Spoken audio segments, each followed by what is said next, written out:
Good morning students. हाँ जी राजे, ਆਪਾਂ 5th chapter ਕਰ ਰਹੇ ਸੀ ਆ ਪ੍ਰੈਜ਼ੀਡੈਂਟ ਸਪੀਕਸ ਵਾਲਾ। ਇਹ ਦੋ ਪਾਰਟ ਆਪਾਂ ਇਹਦੇ ਆਲਰੇਡੀ ਰੀਡ ਕਰ ਚੁੱਕੇ ਹਾਂ ਅਤੇ ਅੱਜ ਨੈਕਸਟ ਆਪਾਂ ਇਹਨੂੰ ਅੱਗੇ ਕੰਟੀਨਿਊ ਕਰਾਂਗੇ। ਇੱਥੇ ਤੱਕ ਆਪਾਂ ਪੜ੍ਹਿਆ ਵੀ ਜਿਹੜੇ ਅਬਦੁਲ ਕਲਾਮ ਜੀ ਨੇ। ਹੁਣ ਜਿਹੜੀਆਂ ਦੂਸਰੀ ਕੰਟਰੀ ਨੇ, ਅਦਰ ਕੰਟਰੀਜ਼ ਨੇ, ਉਹਨਾਂ ਬਾਰੇ ਗੱਲ ਕਰ ਰਹੇ ਹਾਂ ਵੀ ਉੱਥੇ ਕੀ ਕਿੱਦਾਂ ਦਾ ਸਿਸਟਮ ਆ। ਠੀਕ ਹੈ, ਆਪਾਂ ਆਪਣੇ ਜਿਹੜਾ ਸਿਸਟਮ ਆ ਇੰਡੀਆ ਦਾ ਉਹਨੂੰ ਆਪਾਂ ਇੱਕ ਤਰ੍ਹਾਂ ਨਾਲ ਕੋਸ ਰਹੇ ਹਾਂ, ਬਟ ਆਪਾਂ ਉਹਦੇ ਲਈ ਕੀ ਕੰਟਰੀਬਿਊਟ ਕਰ ਰਹੇ ਹਾਂ ਉਹਦੇ ਬਾਰੇ ਗੱਲ ਕਰ ਰਹੇ ਸੀ। ਠੀਕ ਹੈ, ਹੁਣ ਆਪਾਂ ਦੂਸਰੀ ਕੰਟਰੀ ਦੀ ਗੱਲ ਕਰ ਰਹੇ ਸੀ। ਨੈਕਸਟ ਆਪਾਂ ਪੜ੍ਹਦੇ ਹਾਂ zoo would not suck an empty coconut shell anywhere other than the garbage pail on beaches in Australia and New Zealand. ਕੀ ਕਹਿ ਰਿਹਾ ਰਾਈਟਰ? ਉਹ ਕਹਿੰਦਾ ਆਸਟ੍ਰੇਲੀਆ ਐਂਡ ਨਿਊਜ਼ੀਲੈਂਡ ਜਿਹੜੀਆਂ ਕੰਟਰੀਆਂ ਨੇ ਉੱਥੇ ਦਾ ਸਿਸਟਮ ਇਹੋ ਜਿਹਾ ਵੀ ਆਪਾਂ ਜਿਹੜੇ ਕੋਕੋਨਟ ਵਗੈਰਾ, ਠੀਕ ਹੈ, ਆਪਾਂ ਪੀ ਕੇ ਉਹਨਾਂ ਨੂੰ ਉੱਥੇ ਜਿਹੜੇ ਬੀਚਿਸ 'ਤੇ ਨਹੀਂ ਸੁੱਟ ਸਕਦੇ। ਠੀਕ ਹੈ, ਆਪਾਂ ਨੂੰ ਉੱਥੇ ਕੀ ਹੈ ਡਸਟਬਿਨ ਵਗੈਰਾ 'ਚ ਉਹਨਾਂ ਨੂੰ ਪਾਉਣਾ ਹੀ ਪਊਗਾ, ਜਿੱਦਾਂ ਆਪਾਂ ਇੰਡੀਆ 'ਚ ਕਰਦੇ ਹਾਂ। ਆਪਾਂ ਖਾਇਆ ਅਤੇ ਨਾਲ ਦੀ ਨਾਲ ਜਿੱਥੇ ਜਾਂਦੇ ਹਾਂ ਸਟਰੀਟ ਸੜਕ ਵਗੈਰਾ ਕਿਤੇ ਵੀ ਹੁੰਦੇ ਹਾਂ, ਗਾਰਡਨ ਵਗੈਰਾ, ਸਕੂਲ 'ਚ ਵੀ ਆਪਾਂ ਦੇਖਦੇ ਹਾਂ। ਠੀਕ ਹੈ, ਵੀ ਖਾਇਆ ਪੀਆ ਜਿਹੜਾ ਰੈਪਰ ਵਗੈਰਾ ਹੁੰਦੇ ਨੇ ਆਪਾਂ ਸੁੱਟ ਦਿੰਦੇ ਹਾਂ। ਪਰ ਜੇ ਆਸਟ੍ਰੇਲੀਆ ਨਿਊਜ਼ੀਲੈਂਡ ਵਰਗੀਆਂ ਕੰਟਰੀਆਂ ਨੇ ਉੱਥੇ ਆਪਾਂ ਇੱਦਾਂ ਨਹੀਂ ਹੁੰਦਾ। Why don't you spit paan on the streets of Tokyo. Tokyo 'ਚ ਕੀ ਹੈਗਾ, ਉੱਥੇ ਆਪਾਂ ਜਿਹੜੇ ਪਾਨ ਵਗੈਰਾ ਨਹੀਂ ਥੁੱਕ ਸਕਦੇ ਖਾ ਕੇ। ਠੀਕ ਹੈ, ਵਾਈ ਡੂ ਨਾਟ ਜ਼ੂਜ਼ ਐਗਜ਼ਾਮੀਨੇਸ਼ਨ ਜੋਕੀਜ਼ ਔਰ ਵਾਈ ਫੇਕ ਸਰਟੀਫਿਕੇਟ ਇਨ ਬੋਸਟਨ 'ਚ ਆਪਾਂ ਐਗਜ਼ਾਮੀਨੇਸ਼ਨ ਜੋਕੀ ਜਿਹੜਾ ਜੇ ਆਪਾਂ ਕਹੀਏ ਜਿਹੜੇ ਚੀਟਿੰਗ ਕਰਵਾਉਂਦੇ ਨੇ ਪੇਪਰਾਂ 'ਚ। ਠੀਕ ਹੈ, ਅਤੇ ਨਾ ਹੀ ਆਪਾਂ ਜਿਹੜੇ ਫੇਕ ਸਰਟੀਫਿਕੇਟ ਖਰੀਦ ਸਕਦੇ ਹਾਂ ਕਿੱਥੇ, ਬੋਸਟਨ 'ਚ।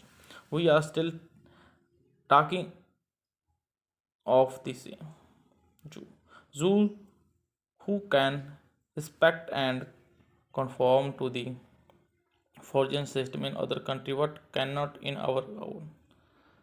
ਕੀ ਹੈ, ਆਪਾਂ ਦੂਸਰੇ ਕੰਟਰੀ ਦੀ ਪ੍ਰੇਜ਼ ਕਰਦੇ ਹਾਂ ਪਰ ਆਪਣੇ ਇੱਦਾਂ ਦਾ ਸਿਸਟਮ ਨਹੀਂ, ਆਪਾਂ ਕੀ ਹੈ ਕੰਟਰੀਬਿਊਟ ਹੀ ਨਹੀਂ ਕਰ ਪਾਉਂਦੇ ਉੱਦਾਂ ਦਾ। Who who will throw papers garbage on the road the moment zoo touch Indian ground। ਠੀਕ ਹੈ, ਜਿੱਦਾਂ ਦਾ ਆਪਾਂ ਬਾਹਰ ਕੰਟਰੀਆਂ 'ਚ ਰਹਿੰਦੇ ਹਾਂ ਤਾਂ ਆਪਾਂ ਉਹਨਾਂ ਦੇ ਸਿਸਟਮ ਦੇ ਅਕੋਰਡਿੰਗ ਵਰਕ ਕਰਦੇ ਹਾਂ। ਠੀਕ ਹੈ, ਵੀ ਖਾਇਆ ਪੀਆ ਡਸਟਬਿਨ 'ਚ ਸਮਾਨ ਜਿਹੜਾ ਐਕਸਟਰਾ ਪਾਤਾ। ਠੀਕ ਹੈ, ਸੜਕ 'ਤੇ ਜਾਂਦੇ ਆਪਾਂ ਪਾਨ ਨਹੀਂ ਥੁੱਕਦੇ। ਠੀਕ ਹੈ, ਜਾਂ ਕੁਛ ਵੀ ਆਪਾਂ ਕਹਿ ਦਈਏ ਜਿਹਦੇ ਨਾਲ ਗੰਦਗੀ ਫੈਲਦੀ ਹੈ, ਇੱਦਾਂ ਦਾ ਕੰਮ ਨਹੀਂ ਕਰਦੇ ਅਦਰ ਕੰਟਰੀ। ਪਰ ਜਿਉਂ ਹੀ ਆਪਾਂ ਜਿਹੜੀ ਇੰਡੀਆ ਦੀ ਧਰਤੀ ਹੈ ਟੱਚ ਕਰਦੇ ਹਾਂ, ਉਹਨੂੰ ਲੈਂਡ ਕਰਦੇ ਹਾਂ ਇੱਥੇ, ਉਹੀ ਆਪਣਾ ਫੇਰ ਪੇਪਰ ਸੁੱਟਣਾ। ਠੀਕ ਹੈ, ਗਾਰਬੇਜ ਰੋਡ 'ਤੇ ਸੁੱਟਣਾ, ਉਹੀ ਆਪਾਂ ਸ਼ੁਰੂ ਦੁਬਾਰਾ ਕਰਦੇ ਨੇ। ਇਹੋ ਜਿਹੀ can we involve and appreciate citizen in an alien country why can not you be the same here in India. ਜਦੋਂ ਆਪਾਂ ਦੂਸਰੀਆਂ ਕੰਟਰੀਆਂ 'ਚ ਜਾ ਕੇ ਉਹਨਾਂ ਦਾ ਜਿਹੜਾ ਸਿਸਟਮ 'ਚ, ਠੀਕ ਹੈ, ਇਨਵੋਲਵ ਹੋ ਸਕਦੇ ਹਾਂ, ਉੱਦਾਂ ਕਰ ਸਕਦੇ ਹਾਂ ਉਹਨਾਂ ਸਿਸਟਮ ਦੇ ਅਕੋਰਡਿੰਗ, ਅਤੇ ਐਪਰੀਸ਼ੀਏਟ ਕਰ ਸਕਦੇ ਹਾਂ ਉਹਨਾਂ ਦੇ ਸਿਟੀਜ਼ਨ ਨੂੰ। ਫਿਰ ਆਪਾਂ ਆਪਣੀ ਜਿਹੜੀ ਕੰਟਰੀ ਹੈ ਉਹ ਇੰਡੀਆ, ਇੱਥੇ ਕਿਉਂ ਨਹੀਂ ਕਰ ਸਕਦੇ ਹੁੰਦਾ। Once in an interview the famous ex municipal commissioner of Bombay Mumbai mister Dinakar had a point to make. Rich people's dogs are walked on the street to leave their effluent dropping all over the place। ਹੁਣ ਇੱਕ ਵਾਰ interview 'ਚ ਕੀ ਹੋਇਆ ਸੀ, ਜਿਹੜਾ famous municipal commissioner ਸੀ ਬੰਬੇ ਦਾ, ਠੀਕ ਹੈ, mister ਦਿਨਾਕਰ, ਉਹਨੇ ਕੀ point ਕੀਤਾ ਵੀ ਜਿਹੜੇ ਗਰੀਬ ਲੋਕ, ਆਪਾਂ ਕਹਿ ਦਈਏ ਅਮੀਰ ਲੋਕ ਨੇ, ਠੀਕ ਹੈ, ਉਹਨਾਂ ਦੇ ਜਿਹੜੇ ਡੌਗਿਸ ਵਗੈਰਾ ਨੇ ਜਦੋਂ ਆਪਾਂ ਕਹਿ ਦਈਏ ਬਾਹਰ ਲੈ ਕੇ ਜਾਂਦੇ ਸਟਰੀਟ ਵਗੈਰਾ 'ਚ ਜਾਂਦੇ ਤਾਂ ਆਪਾਂ ਕਹਿ ਦਈਏ ਆਪਣੀ ਡਰੋਪਿੰਗ ਵਗੈਰਾ ਜੇ ਇੱਥੇ ਪੋਟੀ ਵਗੈਰਾ ਤੋਂ ਲੈ ਗਿਆ ਵੀ ਉਹ ਜਿਹੜਾ ਆਪਣਾ ਗਾਰਬੇਜ ਹੈ, ਠੀਕ ਹੈ, ਪੋਟੀ ਵਗੈਰਾ ਉਹ ਸਟਰੀਟਸ 'ਤੇ ਕਰ ਦਿੰਦੇ ਨੇ। ਠੀਕ ਹੈ, ਆਪਾਂ ਕਹਿੰਦੇ ਸੜਕਾਂ ਗਲੀਆਂ 'ਚ ਕਰ ਦਿੰਦੇ ਨੇ। He said and then the same people turn around to criticise and blame the authority for inefficient and dirty payment. ਫਿਰ ਉਹੀ ਲੋਕ ਕੀ ਕਰਦੇ ਨੇ, ਪਹਿਲਾਂ ਤਾਂ ਆਪਣੇ ਡੌਗਿਸ ਵਗੈਰਾ ਤੋਂ ਆਪਾਂ ਕਹਿ ਦਈਏ ਗੰਦਗੀ ਫੈਲਾਉਂਦੇ ਨੇ, ਫਿਰ ਉਹੀ ਲੋਕ ਮਿਊਨਿਸਪਲ ਜਿਹੜੀ ਕਮੇਟੀ ਉਹਨੂੰ ਕੋਸਦੇ ਨੇ। ਠੀਕ ਹੈ, ਵੀ ਕਿਵੇਂ ਜਿਹੜੀ ਬਲੇਮ ਕਰਦੇ ਨੇ ਉਹ ਵੀ ਇਹ ਜਿਹੜੀ ਮਿਊਨਿਸਪਲ ਹੈ ਜਿਹੜੀ ਉਹ ਘੱਟ ਹੈ, ਠੀਕ ਹੈ, ਜਾਂ ਚੰਗੇ ਤਰੀਕੇ ਨਾਲ ਕੰਮ ਨਹੀਂ ਕਰ ਸਕਦੀ। ਵਾਟ ਡੂ ਦੇ expect the officer to do. ਹੁਣ ਉਹ ਕੀ ਐਕਸਪੈਕਟ ਕਰਦੇ ਨੇ ਜਿਹੜੇ ਮੀਨਜ਼ ਜਿਹੜੇ ਇਹ ਲੋਕ ਨੇ, ਇਹ ਡੌਗਿਸ ਵਗੈਰਾ ਤੋਂ ਸਟੇਜ 'ਚ ਆਪਾਂ ਕਹਿੰਦੇ ਗੰਦਗੀ ਫੈਲਾਉਂਦੇ ਨੇ, ਉਹ ਕੀ ਐਕਸਪੈਕਟ ਕਰਦੇ ਨੇ, ਗੋ ਡਾਊਨ ਵਿਦ ਦੇ room every time there dog feel pressure in his wall। in America every dog owner has to clean up after his pet has done the job। ਹੁਣ ਕੀ ਹੈ, ਹੁਣ ਜਿਹੜੇ ਇਹ ਲੋਕ ਨੇ ਆਪਣੇ ਇੰਡੀਆ 'ਚ ਉਹ ਇਹ ਐਕਸਪੈਕਟ ਕਰਦੇ ਨੇ ਜਿਹੜੇ ਮਿਊਨਿਸਪਲ ਜਿਹੜੀ ਕਮੇਟੀ ਦੇ ਆਪਾਂ ਕਹਿ ਦਈਏ ਆਫੀਸਰਸ ਨੇ ਉਹ ਵੀ ਉਹਨਾਂ ਦੇ ਨਾਲ ਰਹਿਣ। ਠੀਕ ਹੈ, ਉਹਨਾਂ ਦੇ ਡੌਗੀਜ਼ ਦੇ ਜਦੋਂ ਵੀ ਉਹਨਾਂ ਡੌਗੀਜ਼ ਪ੍ਰੈਸ਼ਰ ਫੀਲ ਕਰਨ, ਠੀਕ ਹੈ, ਪੇਟ 'ਚ, ਤਾਂ ਉਹ ਉਹਨਾਂ ਨੂੰ ਸਾਫ਼ ਕਰਨ ਲਈ ਤਿਆਰ ਹੈ। ਹੁਣ ਅਮਰੀਕਾ ਵਗੈਰਾ ਕੰਟਰੀ 'ਚ ਕੀ ਹੁੰਦਾ, ਜੇ ਉੱਥੇ ਉਹਨਾਂ ਦਾ ਡੋਗੀ ਕੋਈ ਆਪਣਾ ਆਪਾਂ ਕਹਿ ਦਈਏ ਇੱਥੇ ਡਨ ਦੀ ਜੋਬ ਵੀ ਜੇ ਆਪਾਂ ਕਹਿ ਦਈਏ ਕੋਈ ਗੰਦਗੀ ਫੈਲਾਉਂਦਾ, ਤਾਂ ਉੱਥੇ ਜਿਹੜੇ ਓਨਰ ਨੇ ਉਹਨਾਂ ਨੂੰ ਆਪ ਹੀ ਉਹਨਾਂ ਦਾ ਜਿਹੜਾ ਆਪਾਂ ਕਿ ਗੰਦਗੀ ਫੈਲਾਈ ਉਹ ਸਾਫ਼ ਕਰਨੀ ਪੈਂਦੀ ਹੈ। ਸੇਮ ਇਨ ਜਾਪਾਨ, ਇੱਦਾਂ ਹੀ ਜਾਪਾਨ 'ਚ। Will the Indian citizen do that there, ਕਿ ਇੰਡੀਅਨ ਲੋਕ ਇੱਥੇ ਇੱਦਾਂ ਕਰਦੇ ਨੇ? He is right.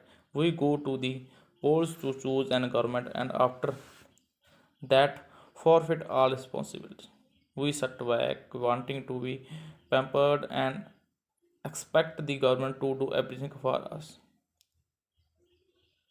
while our contribution is totally negative.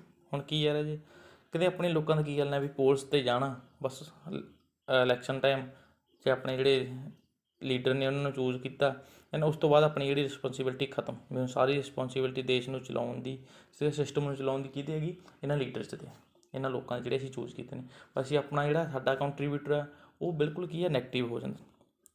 ਠੀਕ ਹੈ, ਅਸੀਂ ਆਪਣੇ ਪੱਖ ਤੋਂ ਅਸੀਂ ਕੋਈ ਵੀ ਕੰਟਰੀਬਿਊਟ ਨਹੀਂ ਕਰ ਪਾਉਂਦੇ। ਅਸੀਂ ਚਾਹੁੰਦੇ ਹਾਂ ਵੀ ਬਸ ਜਿਹੜੀ ਅਸੀਂ ਚੁਣਤੇ ਲੀਡਰ ਵੀ ਉਹਨਾਂ ਨੇ ਹੀ ਸਭ ਕੁਛ ਕਰਨਾ ਸਾਡੀ ਕੰਟਰੀ ਦਾ।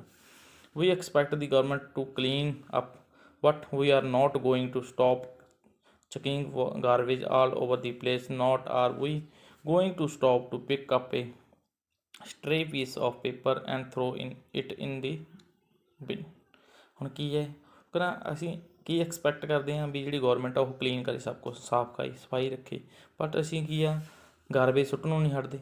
ਠੀਕ ਹੈ, ਨਾ ਹੀ ਅਸੀਂ ਜੇ ਸਾਨੂੰ ਰਸਤੇ 'ਚ ਕੋਈ ਆਪਾਂ ਕਹਦੇ ਗੰਦਗੀ ਮਿਲਦੀ ਹੈ, ਕਾਗਜ਼ ਪੱਤਰ ਕੋਈ ਮਿਲਦਾ ਹੈਗਾ, ਉਹਨੂੰ ਰੁਕਦੇ ਨਹੀਂ। ਠੀਕ ਹੈ, ਵੀ ਅਸੀਂ ਚੱਕ ਕੇ ਉਹਨੂੰ ਕੀ ਹੈ ਡਸਟਬਿਨ 'ਚ ਪਾ ਦਈਏ। We expect the railway to provide clean bathrooms, but we are not going to learn the proper use of bathroom. We want Indian Airline and Air India to provide the best of food and toiletries, but we are not going to stop pilfering at the least opportunities.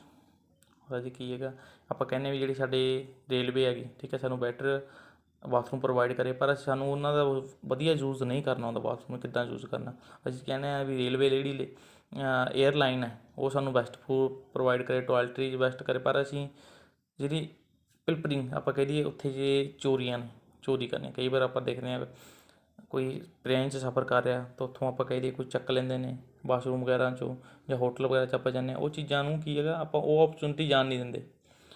This applies even to the staff that is known not to pass on the service to public. ਇਹੀ ਜਿਹੜੀ ਆਪਾਂ ਕਹਿ ਦਈਏ ਇੱਕ ਘਾਟ ਹੈ staff 'ਚ ਵੀ ਹੁੰਦੀ ਹੈ, ਉਹ ਵੀ ਇੱਦਾਂ ਦੀਆਂ ਹਰਕਤਾਂ ਕਰਦੇ ਨੇ। ਠੀਕ ਹੈ,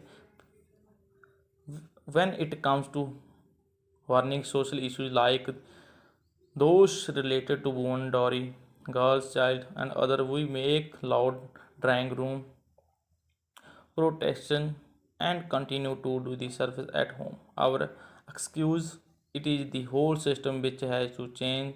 How will it matter if I alone forgo my son's right to study?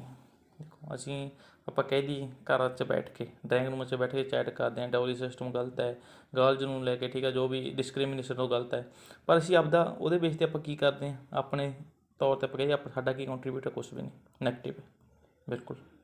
ਠੀਕ ਹੈ, ਇਸ ਲਈ ਜੇ ਕੋਈ ਆਪਾਂ ਕਹਿ ਦਈਏ ਡੋਰੀ ਸਿਸਟਮ ਆਪਾਂ ਸਭ ਕਹਿੰਦੇ ਹਾਂ ਵੀ ਗਲਤ ਹੈ, ਪਰ ਜਦੋਂ ਆਪਣੀ ਵਾਰੀ ਆਉਂਦੀ ਹੈ, ਠੀਕ ਹੈ, ਆਪਣੇ ਬੱਚੇ ਦੀ ਵਾਰੀ ਆਉਂਦੀ ਹੈ, ਤਾਂ ਆਪਾਂ ਉਹ ਚੀਜ਼ ਦੇ ਅਗੇਂਸਟ ਨਹੀਂ ਹੁੰਦੇ। ਠੀਕ ਹੈ, ਫਿਰ ਆਪਾਂ ਕੀ ਚਾਹੁੰਦੇ ਹਾਂ ਵੀ ਅਸੀਂ ਇਕੱਲੇ ਨਹੀਂ ਇਹ ਸਿਸਟਮ ਨੂੰ ਚੇਂਜ ਕਰ ਸਕਦੇ। ਫਿਰ ਆਪਾਂ ਕਹਦੇ ਐਕਸਕਿਊਜ਼ ਦਿੰਦੇ ਹਾਂ ਵੀ ਅਸੀਂ ਜਿਹੜੇ ਇਕੱਲੇ ਆ, ਜੇ ਅਸੀਂ ਆਪਣੇ ਬੱਚੇ ਲਈ ਜਿਹੜੀ ਡੋਰੀ ਹੈ ਦਾਜ ਨਹੀਂ ਲਾਂਗੇ ਤਾਂ ਇਹਦੇ ਨਾਲ ਸਿਸਟਮ ਚੇਂਜ ਨਹੀਂ ਹੋਊਗਾ। ਆਪਾਂ ਇਹ ਐਕਸਕਿਊਜ਼ ਦਿੰਦੇ ਹਰ ਇੱਕ ਵਾਰ, ਪਰ ਇਹ ਕੀ ਹੈ, ਗਲਤ ਹੈ। ਜਿੰਨਾ ਟਾਈਮ ਕਹਿੰਦੇ ਨੇ ਬੂੰਦ ਬੂੰਦ ਨਾਲ ਸੱਗ, ਠੀਕ ਹੈ, ਆਪਾਂ ਕਹਦੀ ਘੜਾ ਭਰਦਾ, ਉਹੀ ਚੀਜ਼ ਆ। ਜੇ ਇੱਕ ਤੋਂ ਸ਼ੁਰੂ ਹੋਣਗੇ ਤਾਂ ਦੂਸਰੇ ਤੋਂ ਤਾਂ ਸ਼ੁਰੂ ਹੋਊਗਾ ਜੇ ਆਪਾਂ ਕਰਾਂਗੇ ਕੁਛ। ਇਸ ਲਈ ਜਿਹੜਾ ਪਹਿਲਾਂ ਫਸਟ 'ਤੇ ਆਪਣਾ ਜਿਹੜਾ ਕੰਟਰੀਬਿਊਟ ਆ ਉਹ ਹੋਣਾ ਚਾਹੀਦਾ।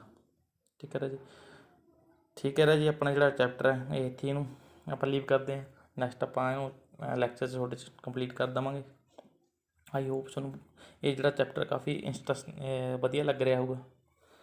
ਫਿਰ ਵੀ ਜੇ ਕੋਈ ਕਨਫਿਊਜ਼ਨ ਹੈ ਤਾਂ ਤੁਸੀਂ ਰਾਜੀ ਮੇਰੇ ਤੋਂ, ਠੀਕ ਹੈ, ਇਹ ਚੀਜ਼ ਬਾਰੇ ਕੋਈ ਡਾਊਟ ਹੋਊਗਾ ਕਲੀਅਰ ਕਰ ਲਿਓ ਫਿਰ।